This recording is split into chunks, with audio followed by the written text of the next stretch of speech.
पर question number 15 solve करने के लिए आपको एक प्रॉपर्टी समझानी पड़ेगी सबसे पहले, उसके बाद ही हम उस क्वेश्चन को सॉल्व कर पाएंगे। तो भाई देखते हैं, इसलिए मैंने यहाँ पर एक अलग से डायग्राम बनाया है। The property of internal division of chord की है भाई।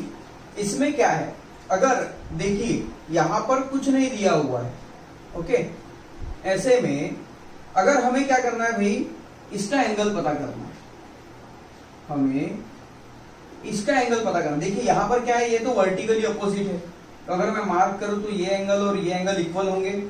और भाई इस पॉइंट को मैं थोड़ा हटा दूं, यहाँ से ये ई है, ई को मैं इधर लिख लूं, ये वाला एंगल और ये वाला एंगल इक्वल होंगे क्योंकि वर्टिकली अपोजिट है।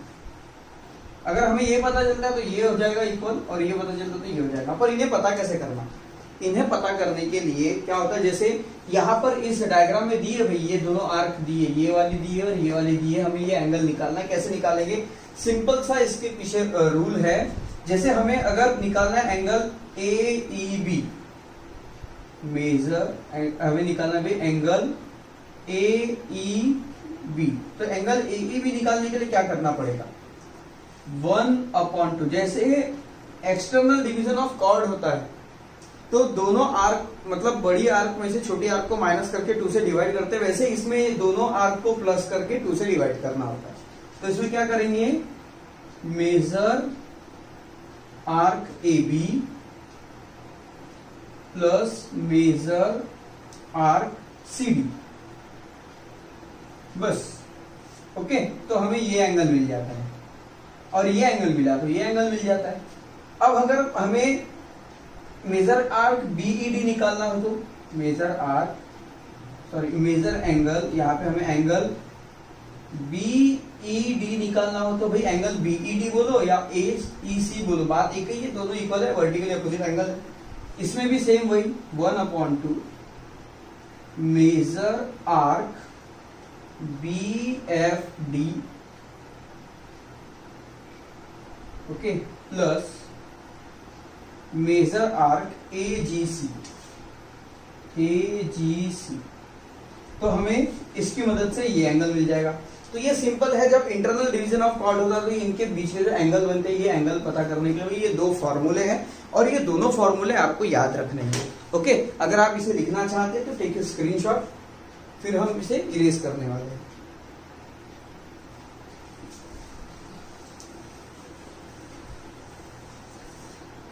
तो भाई आइए अब क्वेश्चन नंबर 15 पर फोकस करते हैं। क्वेश्चन नंबर 15 है, in figure major arc WY हमें दी हुई 44, वैसे लिखते नहीं है, इंफॉर्मेशन के लिए लिख रहा हूं, तो ये 44 है। मेजर आर्क ZX कितना है भाई, ये ZX ये है 68, ओके। हमें क्या करना है, फाइंड मेजर एंगल ZTX, ये वाला एंगल हमें फाइंड करना है, ओके। ये पहला क्वेश्चन, बाकी के और 2 क्वेश्चन है वो हम देखेंगे, पहले पहला सॉल्व कर लें। तो यहां पर देखेंगे भाई, फर्स्ट लिखेंगे, यहां पर हमें क्या निकालना है, major angle ZTX is equal to question mark. तो लिखेंगे major angle ZTX is equal to 1/2 in bracket major arc WY plus यहां पे आ जाएगा major plus major arc ZX, okay. यहां देखिए 1/2 मेजर आर्क WY क्या है, WY है 44 और ये है भाई 68, इन दोनों का प्लस कर लीजिए, ये आ जाएगा 1/2, 4 + 8 यहाँ पर हो जाएगा भाई 12 के 2 कैरी 1, ओके, 6 और ये आ जाएगा भाई 112, ये हो जाता है, ओके। अब ये आ गया 100, इससे इसको डिवाइड कर देंगे, 112 को अगर हम डिवाइड करते तो आ जाता है 56। तो हमें यहाँ पर major angle ZTX is equal to मिल जाता है भाई 56 डिग्री। सिंपली यहाँ पर भाई फर्स्ट क्वेश्चन सॉल्व हो चुका है, ओके। अब हम आते हैं भाई हमारे सेकंड क्वेश्चन पर। सेकंड क्वेश्चन क्या है, WT 4.8। अब यहाँ पर लिखते चलेंगे WT है 4.8, TX ये है 8.0 मतलब 8 ही होगा, YT क्या है, YT 6.4 और TZ हमें निकालना है, सिंपल है, इंटरनल डिवीजन ऑफ कॉर्ड के यहाँ पर थ्योरम लगने वाला है। तो भाई सेकंड यहाँ पे सॉल्व करेंगे। ओके, मैं सेकंड यहाँ पे सॉल्व कर लूँ, कैसा, हमें फिर नहीं तो अलग से मिटाना पड़ेगा। तो भाई यहाँ पर मैं सेकंड सॉल्व कर देता हूँ। ओके, तो सेकंड देखिए, लिखेंगे from internal division of chord. तो क्या हो जाएगा भाई, WT into TX is equals to YT into TZ। Okay, values रख दीजिए। WT है 4.8 और TX है भाई 8, YT है 6.4 और TZ हमें दिया है, TZ हमें फाइंड आउट करना है। ओके, तो मैं पार्ट कर लूँ इधर इसे। तो देखिए, इसे हम इधर शिफ्ट कर लेंगे, तो ये क्या हो जाएगा, मैं ऊपर लिख लूँ इधर 4.8 multiply by 8 divide by 6.4 is equal to भाई TZ। ओके, अब इसमें से क्या करें, पॉइंट हटा देंगे तो ऊपर 0 बढ़ जाएगा, नीचे भी 0 बढ़ जाएगा। ओके, तो पॉइंट हटा दिए, ऊपर एक 0 बढ़ गया और यहां से पॉइंट हटा दिए, नीचे एक 0 बढ़ गया, 0 से 0 कैंसिल हो गया। ओके, सिंपल, आप चाहे तो पॉइंट रख के भी कर सकते हैं। अब यहां पर ये क्या हो जाएगा भाई, 8 से 64 ये 8 टाइम बढ़ जाएगा और ये 6 टाइम बढ़ जाएगा, तो हमें TZ यहां पर मिल जाएगा भाई 6। समझ में आया हमने कैसा किया। सो फ्रेंड्स, अभी इसी का थर्ड सॉल्व करते हैं, उसमें जगह नहीं होगी इसलिए फिर उसमें उसे रफ कर दिया है। ओके, अब यहाँ पर देखिए क्वेश्चन नंबर 3 यहाँ पर थर्ड है WX 25 का है भाई, ये पूरा का पूरा हमें दिया है 25, साथ में YZ जो है 26, मतलब ये पूरा दिया है हमें 26 और YT हमें दिया है भाई 8। ओके, हमें WT निकालना है, वही फ्रॉम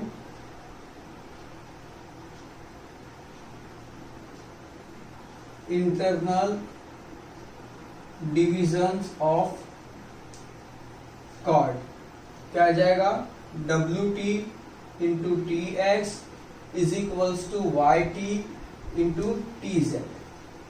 ओके भाई, WT हमें फाइंड करना है, इसे वैसे ही रखेंगे, मल्टीप्लाई TX की बात करें, यहां पर TX हमें पूरा WX दिया हुआ है।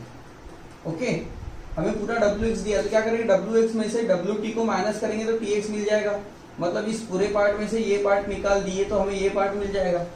तो लिखेंगे TX के बदले WX minus WT, okay, is equal to YT हमें दिया है 8 इंटू TZ भाई हमें नहीं दिया हुआ है। ओके, पर YZ में से YT माइनस करेंगे तो TZ मिल जाएगा, तो TZ मतलब क्या हो जाएगा, TZ मतलब होता है YZ माइनस YT। ओके, तो यहाँ देखिए, अब हम क्या कर रहे हैं, यहाँ पे भी WT, यहाँ पे भी WT, लिखेंगे let WT is equals to X। तो यहाँ पर मैं लिख दूं X multiply by WX minus X। WX कितना है भाई, WX है 25 माइनस X, 8 मल्टीप्लाई बाय ये कितना है, ये है 26 और ये भी 8, YT 8। तो यहाँ पे मल्टीप्लाई कर दे तो ये हो जाएगा 25x minus x square is equals to 8 multiply by 26 में से 8 माइनस किए बचा 18।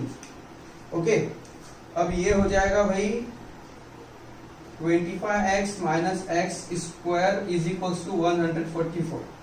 अब इसे माइनस में नहीं रखेंगे, इसे उधर शिफ्ट कर देंगे, तो ये हो जाएगा x square minus 25x plus 144 is equal to 0। इसके फैक्टर निकालने में इसको इधर लिख लूं, x square minus 25x plus 144 is equal to 0। यहाँ पे चाहिए 144 और यहाँ पे चाहिए भाई माइनस 25। क्या हो सकता है फैक्टर? ये सिंपल है, 16 9 जा, इन दोनों का माइनस करो तो माइनस माइनस प्लस माइनस 25, इन दोनों का मल्टीप्लाई करेंगे तो 144 आपको मिल जाएगा। तो ये आ जाएगा एक्स स्क्वायर माइनस, यहाँ लिख दो 9x minus 16x plus 144 is equal to 0। इसमें से भाई कॉमन निकाल दीजिए, x आ जाएगा x माइनस 9, इसमें से माइनस 16 कॉमन निकल जाएगा, अंदर बचेगा x minus 9 is equal to 0। अब यहाँ पे x माइनस 16 एक बार और x माइनस 9 एक बार। ये वाला पोर्शन कैसे करना है सॉल्व, वही अलजेब्रा में मैंने पढ़ाया है, उतना पोर्शन अलजेब्रा का कंप्लीट करके रखा हुआ है, आप वो देखें। x minus 16 is equal to 0 और x minus 9 is equal to 0। तो ये हो जाएगा x इज इक्वल टू 16 और x इज इक्वल टू 9। तो हमें क्या निकालना था भाई, x हमने किसको लिया, WT, और WT ही हमें फाइंड करना था। Therefore WT is equal to 16 और 9, ऐसा हो सकता है, या तो 16 होगा या 9।